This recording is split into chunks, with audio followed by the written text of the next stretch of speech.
Vamos lá, pessoal, seguindo a nossa aula do dia. A matéria agora é física, conteúdo, dinâmica, tá? Então eu vou passar para vocês algumas questões teóricas e também alguns cálculos, tá? Para que vocês depois consigam exercer. Mas eu vou explicar tudo certinho aqui pelo vídeo, que vai ficar mais fácil vocês acompanharem aí na apostila, tá?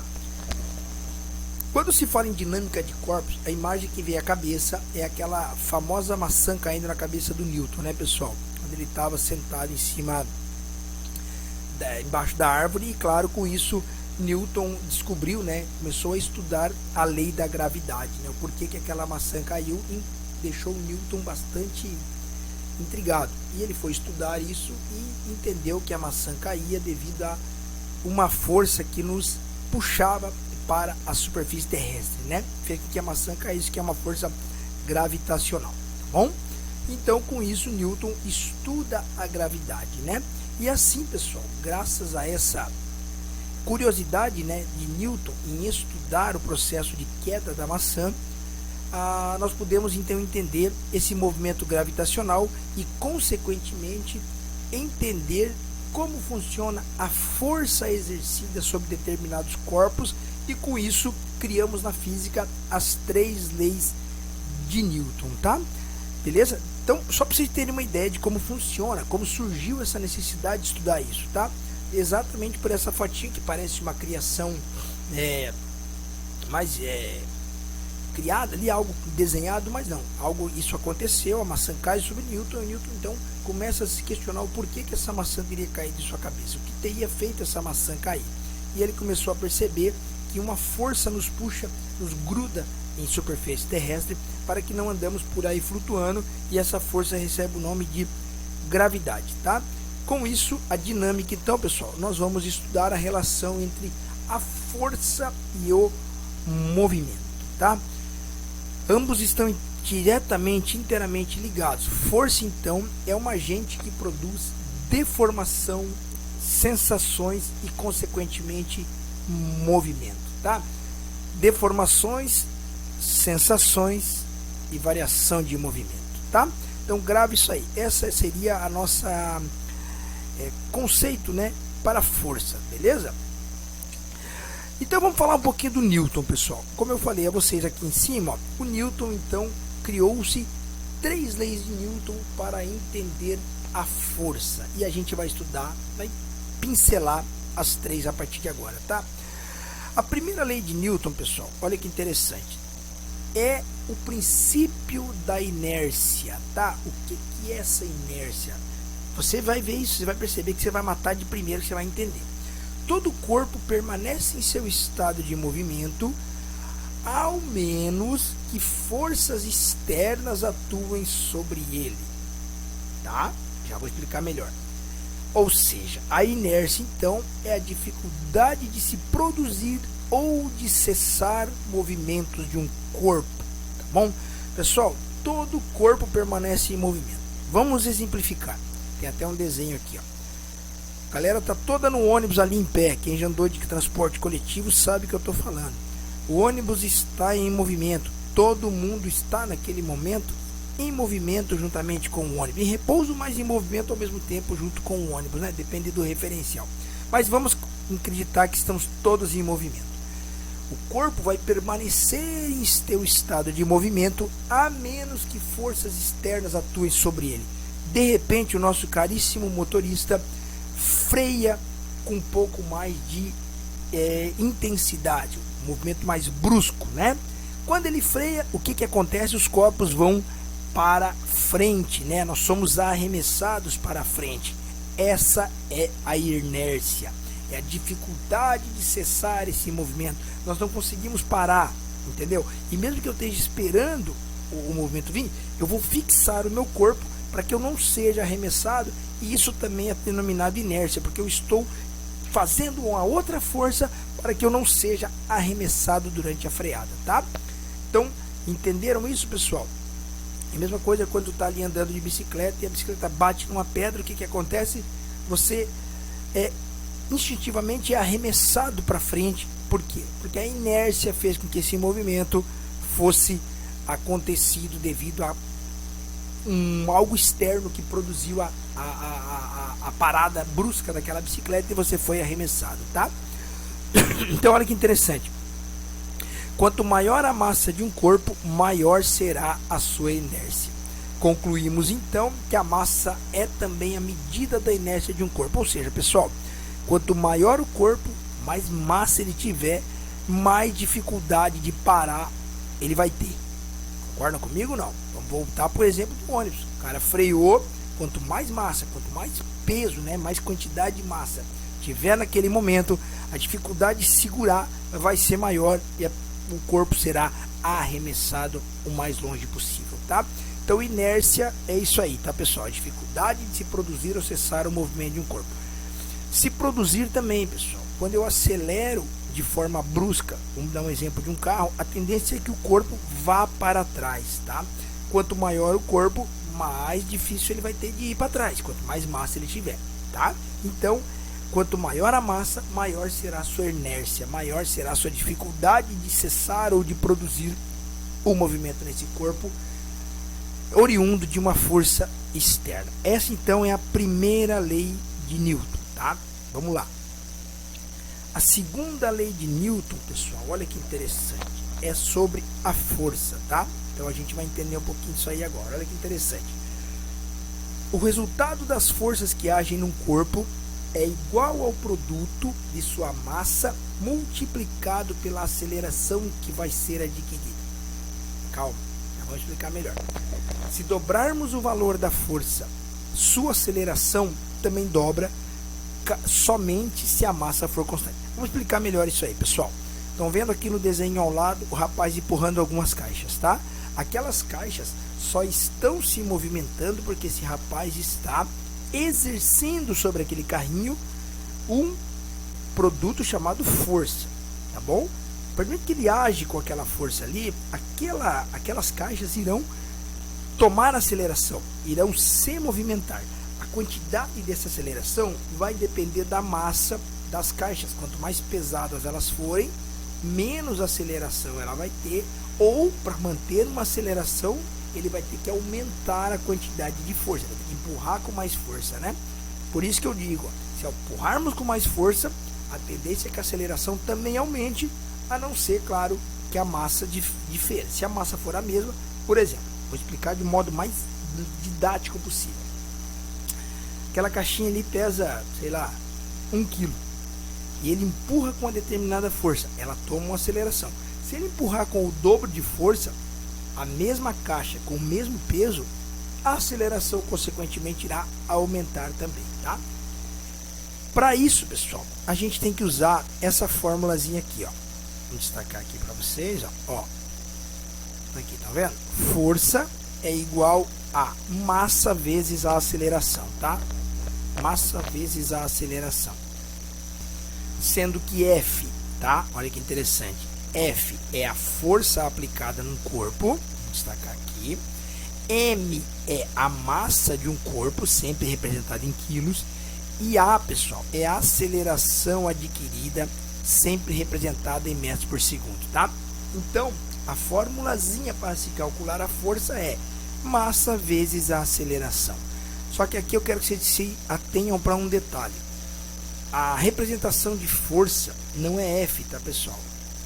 Em homenagem ao Newton, sempre que eu falo em força, o resultado, né, adquirido, o resultado encontrado, eu represento em N, tá? Ou seja, newtons, em homenagem ao Newton. Então, força na tabela internacional de medidas é representada em newtons, ou seja, um N, tá bom? Então, olha com o exemplo aqui embaixo para vocês verem, ó. Um corpo com massa de 0,6 kg foi empurrado por uma força que lhe comunicou uma aceleração de 3 metros por segundo. Qual o valor da força? Olha que interessante. Eu tenho a massa, 0,6, e tenho a aceleração, 3. Quero saber o quanto de força foi aplicado nisso aí. O que aconteceu aqui, ó? Peguei a massa e multipliquei pela aceleração. Tá vendo aqui? Ou seja, eu usei 1,8 newtons de força para movimentar aquele corpo em uma aceleração de 3 metros por segundo, tá? Então, tá aí a formulazinha. Ah, André, e agora eu vou ter que gravar essas formas, pessoal. Caso tenha esses cálculos na nossa avaliação, todas elas serão fornecidas, então você não vai precisar gravar, só vai precisar entender como utilizar. Bom, vamos para a terceira lei do Newton. Olha lá. A terceira lei do Newton é o princípio da ação e reação. Tá bom, pessoal? Olha que interessante. Para toda ação, há uma reação. Isso é certeza. Então, vamos entender um pouco mais. Olha aqui. Pessoal, vamos pegar o conceito que depois eu explico. Para toda força que surgir num corpo como resultado da interação com o segundo corpo, deve surgir no segundo corpo uma outra força que a gente chama de reação, cuja intensidade e direção são as mesmas da primeira, mas o sentido é oposto da primeira. Entenderam? Não entendi nada do que você falou, André. Pessoal, vou dar um exemplo. Eu dei um soco na parede, tá? Ou seja, eu exerci uma força para dar um soco na parede. Eu tive uma ação. Consequentemente, aquela parede me devolveu, tá, em forma de reação, ou seja, eu tive dificuldade para quebrar a parede ou para acertar a parede, né? Eu senti até uma dor na hora que eu dei o soco. Por que eu senti essa dor? Porque a parede me devolveu com a mesma força, entendeu? Aquele soco que eu estava dando. Então a parede reagiu à minha ação, entenderam? Ou seja, ela impediu, ela tentou impedir que o meu soco se avançasse. Quer ver outro exemplo?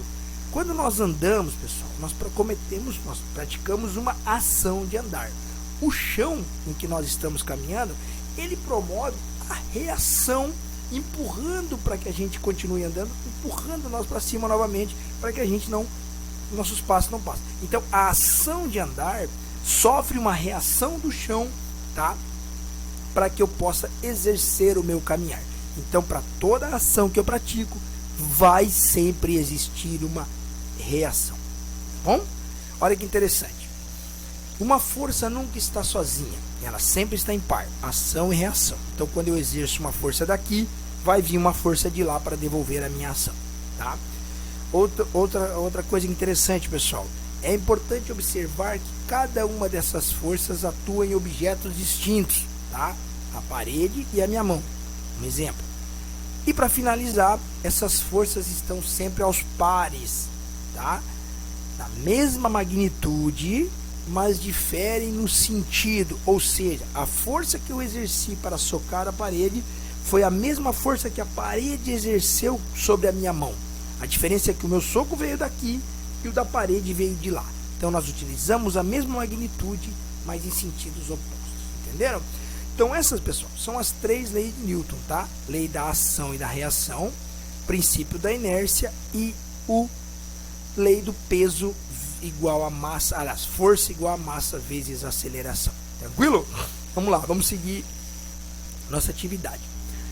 Próximo item que nós vamos trabalhar é a força-peso, pessoal. O que é a força-peso? Vamos aqui para o nosso conceito. O peso de um corpo é a força de atração gravitacional da Terra, da Lua ou de qualquer planeta que exerce sobre ele. Pessoal, olha que interessante. Calma, vou explicar melhor. E aí nós temos uma fórmula, ó, peso, tá vendo aqui? Ó, peso, peso igual a massa vezes G. O que é esse M vezes G, André, que eu não estou entendendo? Olha aqui, pessoal. Vou destacar aqui, ó. O P é o peso, isso aí a gente já sabe, né? A massa é a massa e o G é a aceleração da gravidade. Então, para que eu calcule a força-peso de um corpo, eu vou necessariamente utilizar a aceleração gravitacional de onde eu quero calcular. Então, por exemplo, pessoal, vamos seguir aqui, ó. Para descobrirmos o peso de um corpo, basta multiplicarmos a sua massa pela gravidade. Ou seja, pessoal, o meu corpo aqui e o meu corpo na Lua, eles têm pesos diferentes, porque nós temos uma força gravitacional na Terra e na Lua não tem gravidade. Se o meu corpo for para Marte, peso diferente para qualquer outro lugar aonde a gravidade for diferente da Terra, o meu peso será diferente, tá? Nunca confundam peso com massa, pessoal. Massa é a quantidade da matéria, tá? Peso é a força que a massa exerce, isso dependendo da onde for. Se eu tenho 90 quilos na Terra, terei 90 quilos na Lua, tá bom? Só que o meu corpo na Lua vai flutuar. Lá eu estarei leve em relação ao peso. Em relação à massa, não. Permanecerei com 90 quilos de massa. Mas em questão de peso, ela vai ser alterada devido ao campo gravitacional que exerce sobre ela, tá? Então, para que eu calcule a força-peso de determinado corpo, eu vou ter que ter a massa e multiplicá-lo pela gravidade. E aí, claro, encontrarei o peso, tá bom? Até tem um detalhezinho aqui, pessoal, ó. Portanto, o peso de um corpo não se mede em balança. Isso é legal, ó. O que nós medimos na balança lá da farmácia do seu Zé é a massa do corpo, tá? Peso, eu dependo da força gravitacional exercida sobre esse plano, tá bom? Então vamos seguir, vamos lá. Próximo, pessoal, a força de atrito. Olha que interessante isso aqui, pessoal, ó. O que é força de atrito? Eu não vou nem entrar muito em detalhe, que vocês já sabem, tá? Podemos dizer que atrito é a força que tenta impedir um determinado movimento. Exemplo, quando tentamos arrastar um bloco de madeira pelo chão, ou até concreto, né?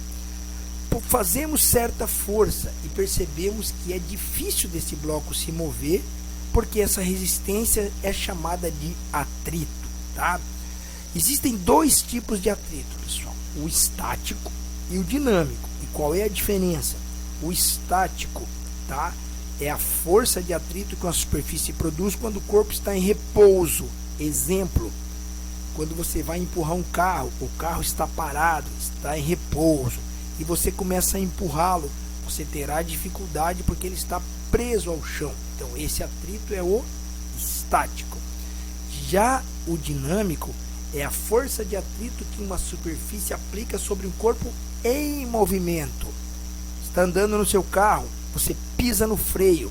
Para que seu carro pare, ele vai ter que atritar diretamente com a superfície, com o solo, para exercer para que o carro pare. Então esse atrito nós chamamos de dinâmico. Nota isso aí, estático e dinâmico, tá?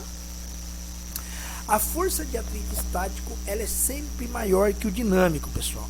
Por isso é mais fácil empurrar algo que está em movimento do que consequentemente algo que está em repouso. Concordam comigo? Não. O carro está ali, já começou, então você vai lá e começa a empurrar, ele vai mais rápido. Se o carro estiver parado, você precisa exercer um pouco mais de força. Tá bom? Anotaram aí? Vamos lá, vamos seguir. Quero que você ir pra gente. Ó, faltam dois aqui para nós finalizar. Olha que interessante, pessoal. Trabalho. O que é trabalho em física, pessoal? Olha que interessante. É a grandeza obtida do produto da força pelo deslocamento produzido por ela. Só existe trabalho quando uma força faz movimentar um objeto, entendeu? Acabamos de ver isso em força. Por exemplo, se alguns meninos conseguirem empurrar um carro, eles estarão realizando um trabalho. Se eles, com toda a força que fizerem, não conseguirem empurrar o carro, o trabalho não será realizado. Então, para que a gente determine trabalho em física, eu preciso exercer uma força em um determinado objeto e, com isso, deslocá-lo. Se eu ficar ali empurrando, ficar todo suado, todo cansado e não movimentar aquele objeto, para a física eu não realizei nenhum trabalho. Tá bom, pessoal? E para isso, tem também uma formulazinha. Olha que interessante, pessoal. W, o que é W, André? W é a representação de trabalho. Ah, mas não podia ser um T? Podia, mas os caras não fizeram T, fizeram um W. Então, olha aí. W é trabalho, que na unidade de medida é representado por um J, por joules, tá? É todo confuso, mas talvez isso a gente nem precise muito saber, mas é só para a gente poder entender. F é a força, que é representado por N de Newton, e o ΔS é a variação de deslocamento. tá? Ou seja, o corpo que eu irei movimentar. Então vamos para o exemplo, pessoal. Olha aqui. Um corpo é deslocado por 4 metros por uma força de 100 newtons, constante aplicada na direção do deslocamento. Calcule o trabalho realizado por essa força. Então olha que interessante, pessoal. Eu vou pegar o W, que quero saber o resultado do trabalho. Pego a força, quantos newtons eu usei? 100 newtons de força. Vou multiplicar pelo ΔS, que é o deslocamento que esse corpo teve, que foi o quê? 4 metros. Então eu multiplico 100 vezes 4, significa que eu utilizei 400 joules de trabalho para realizar esse movimento. Entenderam, pessoal? Tá aqui a formulazinha. Não se preocupem com a formulazinha. Apenas entendam que tipo de cálculo nós vamos ter que fazer para que vocês possam realizá-los, tá? Então, trabalho, olha que interessante, é a grandeza que eu utilizo para deslocar um determinado corpo, né? Um objeto. Posso suar empurrando. Se não mexer o objeto, não fiz trabalho nenhum. Em física, né? Porque a gente sabe que existiu ali uma força, né? E para finalizar, vamos falar de potência, pessoal. Olha que interessante. Potência olha que interessante, a rapidez com a qual uma certa quantidade de energia é transformada, ou seja, em outras palavras, é a rapidez com que o trabalho é realizado. Acabamos de ver ali o que é um trabalho, né? Trabalho é uma força que eu utilizo para poder movimentar um determinado objeto, né? E a potência é a rapidez com que eu vou fazer isso aí, pessoal. Olha que interessante.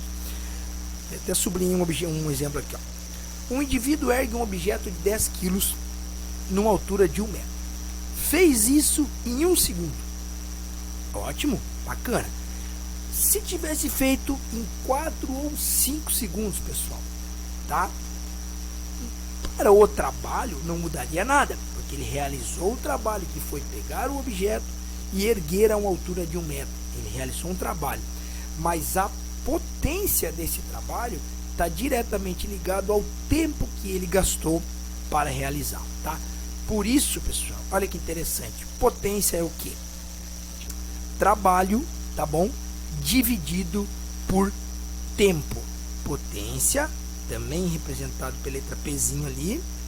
W, trabalho, dividido pelo Tzinho de tempo. Ou seja, vou pegar o trabalho que eu realizei, ou seja, né, o que eu fiz, a força que eu exerci, dividir pelo tempo que eu realizei esse trabalho e vou descobrir o quanto de potência eu utilizei. Tá bom, pessoal? Então são essas formulazinhas aí, tá? Não se preocupem em decorá-las, apenas em entendê-las, como realizar. E lógico, lá no nosso grupo eu vou postar as atividades aí para que vocês possam realizá-las e depois a gente vai exercer a nossa correção. Bom, muito obrigado e até a próxima aula.